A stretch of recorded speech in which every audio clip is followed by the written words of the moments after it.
Howdy everybody. I pray this video finds you blessed. So this weekend is 4th of July, and I thought it would be really neat to create a project that honored that day for us. I started this project with making two molds.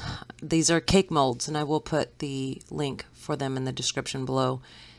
I didn't choose round molds because I felt when it came to cutting the stripes that it would be more difficult to cut that on my bandsaw than it would the square molds, and also I would have leftovers to do another project. And I only had one mold with has 4 different stars on it, but I only needed one of those stars. But one pump of the resin each filled my cup, so I just made a ton of stars just to get 13 of those particular small ones. I don't know if I mentioned before, this is thickset resin, so I did not use the pressure pot. I couldn't fit this cake mold in my pressure pot anyway, but there was no bubbles. I was very happy about that, and it worked out perfect. So I just hot glued the two together, so when I cut them both at the same time, and I don't have to worry about inconsistencies in their shape or whatever else. They were just cut all at the same time, made it quick and easy.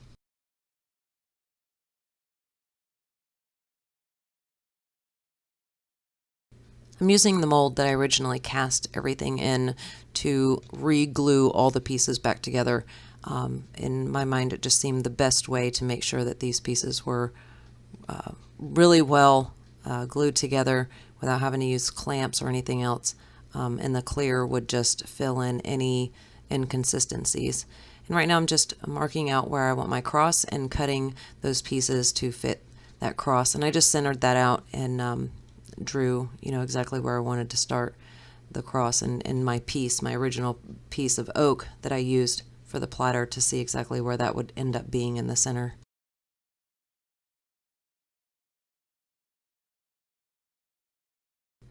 This is one of those pieces, like many others that I make. I knew what I wanted the end result to kind of look like, but getting there was definitely an unsure process. Wasn't quite sure how I was going to do every step. So every step was a new problem solving or discovering new ways to do things or a different way to do something, and then just kind of finding the joy in that learning process. And I can say I definitely learned quite a bit and have developed new ideas on how to do other projects with the things that I learned from this one.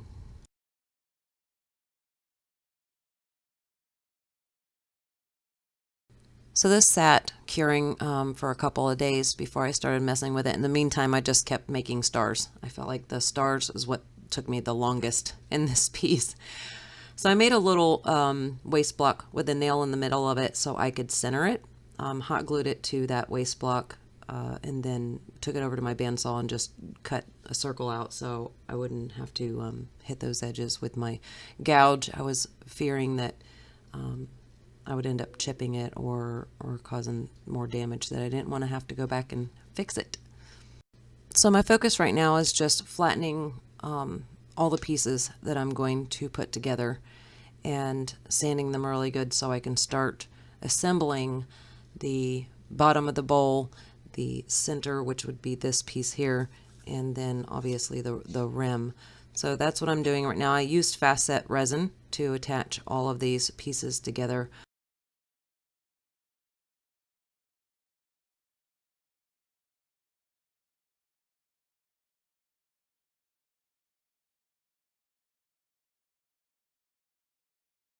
This piece here is cut to about the same size as the actual ring I made, and it's going to be the bottom. The top part is going to be a lot larger.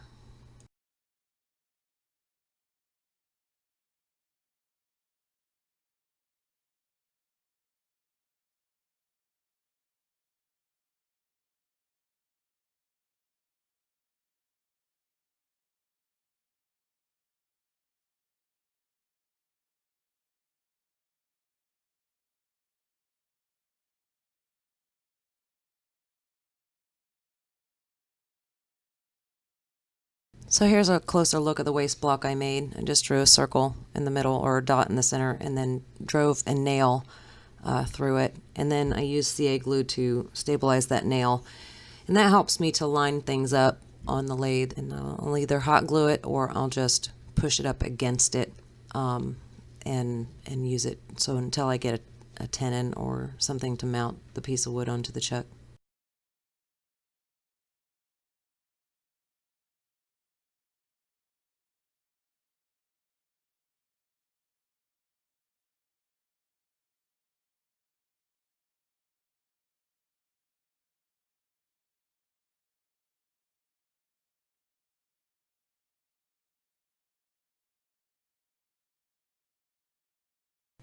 So now I'm using the fast set resin to attach my stars and stripes to the bottom of this oak piece.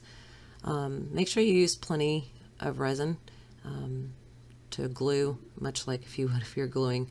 I had some air pockets in between the glue ups that are hardly noticeable unless I point it out to people, but that's just one of the mistakes I made. And it wasn't with this particular glue up, it was when I attached the top portion on that I feel that that's where that had happened. And here I'm just flattening the face, getting it prepared for the top portion of the bowl.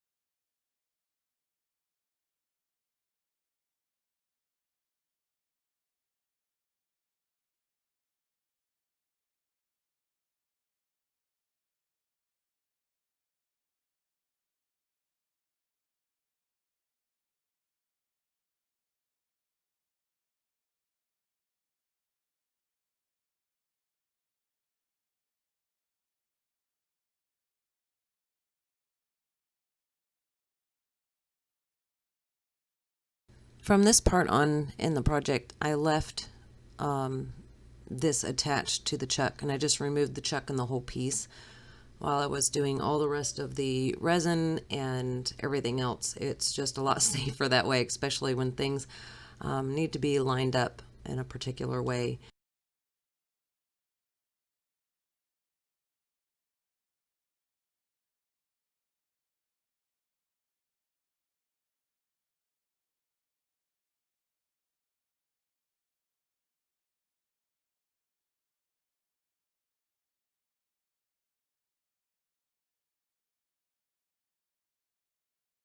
I have to be honest, at this point, I was like, I cannot visualize what I originally visualized anymore. I looked down at it and totally, I just could not see what it was that I was trying to make. It wasn't until I said, well, I'm just going to have to start cutting away and go for it. I mean, it's not gonna shape itself. So I was very intimidated with all these chunks of wood and the resin glued together, and of course your fear of, oh gosh, I'm gonna mess this up, and I worked so hard for it thus far, was definitely settling in. And I just had to clear my mind and go, you know what, it's okay. I'm just going to do my best with what it is that I made and see what happens. I knew that I was going to reshape the outside a little more after I had gotten my rim put on. So I was kind of just for visual purposes, for just so I can kind of give myself an idea of what was going to go on and happen. I went ahead and started shaping the outside, according to how I visualized it. And I kept looking at it going, oh gosh, this is horrible. Oh gosh, this is horrible. And it's funny how you're trying to talk yourself out of just doing it because you're more afraid of messing up. But I was more afraid at this point of just not trying. I had to ignore that it's going to be horrible and just say, you know what, if it's going to be horrible, at least I worked darn hard to make it horrible.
At this point, I hadn't decided exactly how I was going to finish the piece.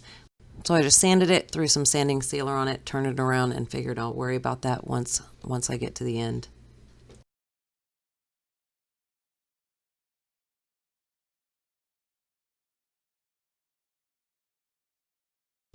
So this is the top of the bowl. The rim is what I'm trying to decide on how big I want to go. It's so hard whenever you know that there's something down in the bottom that you want to be exposed, but you're just not quite sure how it's all going to tie together. I really had no clue. I was just saying, well, like I said earlier, just going to go for it and see what happens.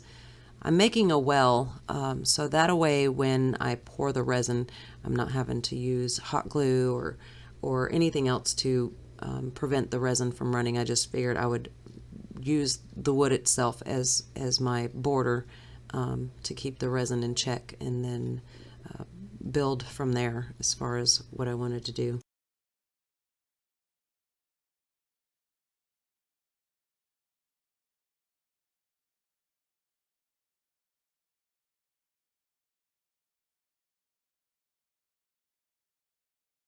So the stars I'm using in this piece are like 3D'd, and they look very much like the stars on a sewn flag. So they have the peaks in it. I didn't want to set the stars down into the blue and then have a lot of that taken away. So I just poured the blue first and decided that putting the stars down afterwards and then pouring clear would be my best bet and help keep those stars raised up above the blue. And I had just using a little like a hair stick with a double-sided sticky tape because I just couldn't get a hold of these stars. They were hard to grab.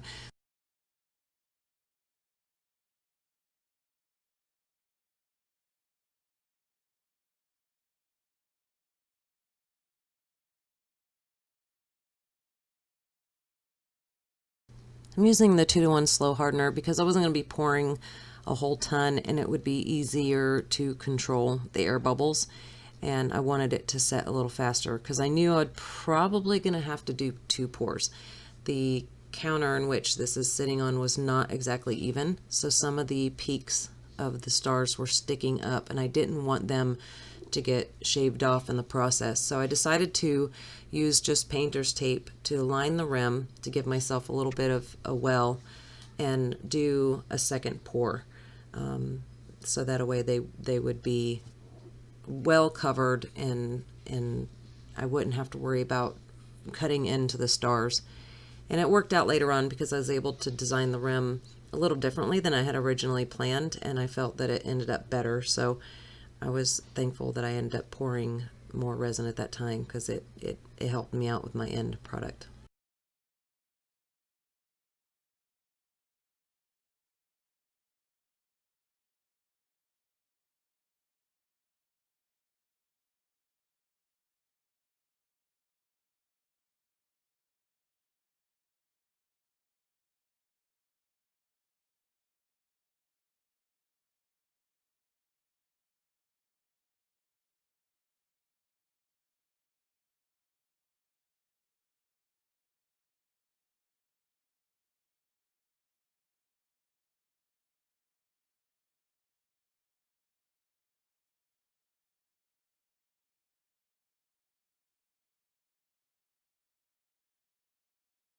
I kept stopping and checking on my stars, making sure I wasn't cutting into the points of them or even the tops of them. It was a very scary moment in this project, I would say right here, was making sure I didn't damage my stars. The last thing I wanted to do was do this rim all over again and take me a week just to cast 13 more stars.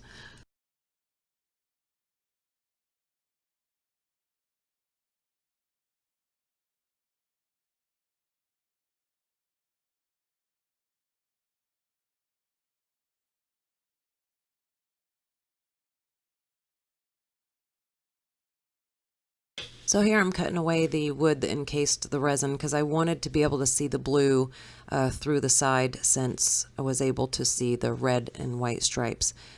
So that way you can kind of see the features of the bowl and kind of get an idea what's going on the inside from the outside.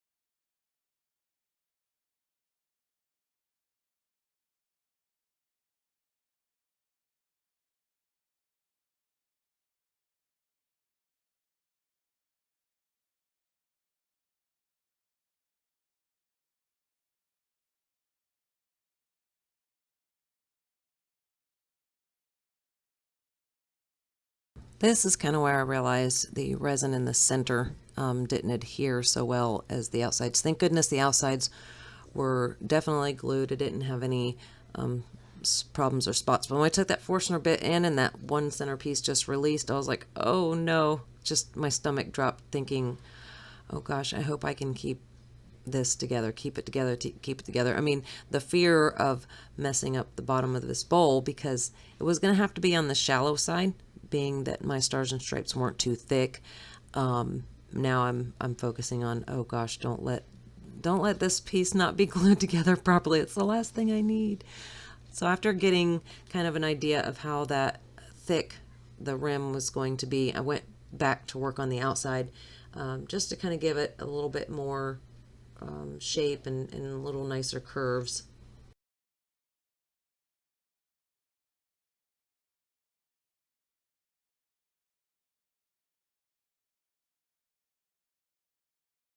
I really appreciate y'all sticking with me with this project. It's a little on the longer side, this video, and I apologize for that, but on the other token, this is a very detailed, there's a lot going on with it. There was a lot of steps involved, and I didn't want to leave anything out because a lot of these steps encouraged me to think through other projects that I had planned. So I'm hoping that it will encourage you as well, and you can kind of see some of the process.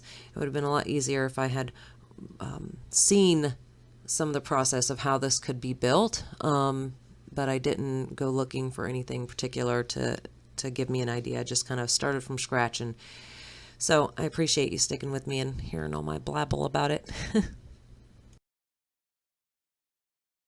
This is a very tricky part, is trying not to get the bottom too thin, so I had to continually stop and check the thickness. Like I said before, I wish I would have poured the red and white stripes much thicker, and even possibly just made the whole bottom of the bowl red and white stripes. And of course we can pull apart our projects and look back at what we wish we could have, should have, would have. So throughout this process, there were a lot of things that I was like, okay, next time do this differently, next time do that differently, and so I'm just sharing that with you because you might find difficulties in exactly the way I did it, or you might not like certain aspects of it. I just wish I had, like I said, made these red and white stripes much thicker, and maybe even kind of designed the bottom of it a little differently. I also don't want to come off wrong. I am so very proud, and I'm sorry, I have to say I'm proud of myself for accomplishing this piece, and my victories in this piece overrides any of the mistakes or any of the woulda, shoulda, couldas. It doesn't matter in the end to me. The you know, the things that I know that are mistakes or hiccups or just things that I could have done better, I am so incredibly happy with the end result. So I don't want you to get me wrong. It's just I want to be honest and transparent about some of the challenges that I had with this piece to help you if you decide to tackle something like this. It gives you some ideas and things to look for.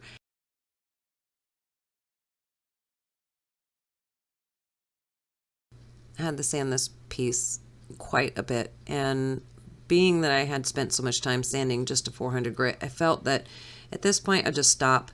I'll sand to 400 grit and then just do a resin finish on it.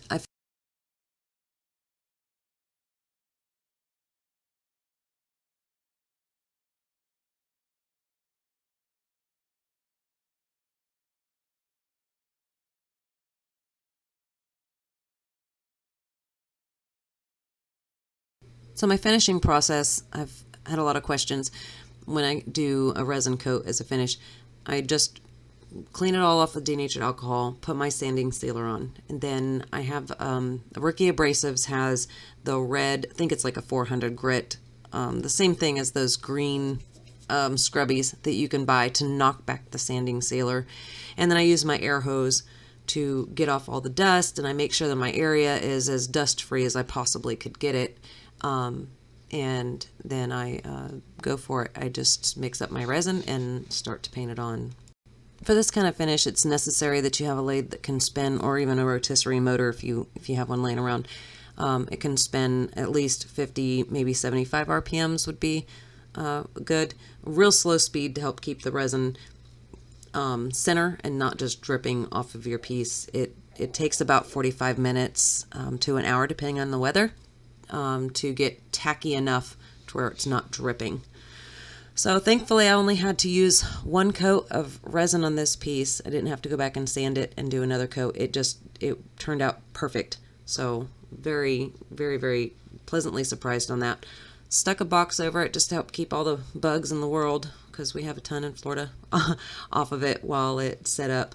And then stuck a sticker on the bottom, put some fast set to seal that up really good. And that's it. So I pray y'all have a wonderful, safe, blessed 4th of July. Thank you all so much for watching. Take care and God bless.